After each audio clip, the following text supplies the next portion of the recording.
Ayan, after 7 months, no? 7 months o 8 months. Mga inaanak ko na sobrang siga. Ito yung pinakasiga. Dak, siga yan, no? Kaya asawa yan. Di ba pumayat? Sabi ko sa inyo, pumayat eh. Siga. Mas siga. Sigamit lang na sigamit eh. Galing eh, no? Siguro mga naka 10K odo na. Pero tignan nyo yung 0-0 lining natin. Hanggang ngayon. Oh. Saksim buhay yan. Saksim buhay. Bakit siya sigamit, no? Tignan nyo, oh. Sigamit, no? Oh. Sigamit. Oh. Sigamit. Wala na. Wala na. Kawa na. So, ayan, tagal na yan. 7 months. E, araw-araw pa itong malalayo biyahe nito. Ayan yung lining natin. Walang kwenta. Yung isa, yung bago, walang silbi tawag doon. Yung nga naman, oh. Diba?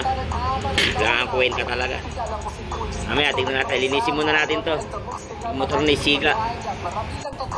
So, pag nilinis nyo, kailangan nyo ng liha. Lihain nyo lang. Dapat mawala yung mga riles na yan. Tulad yan, no?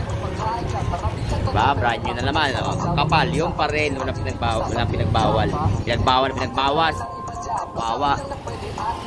Tapos, sa sobrang siga niya, pati torque drive niya, wala nang grasa. Diba, pre? Okay lang, pre. Yan, okay yan. Walang grasa, so lalagyan natin ng bagong grasa. Kawawa, sigang-siga. Ito. Kung nakita nyo, siga yan. Siga. So, yun, nalihan na natin. Ito nyo naman, balik na naman sa original, oh. Tinanggal lang natin mga release. Yun, may mga natira pa. Pogi. So, yan, tapos sa sisiga. Uwi na sila. Siga talaga, siga. Bawa.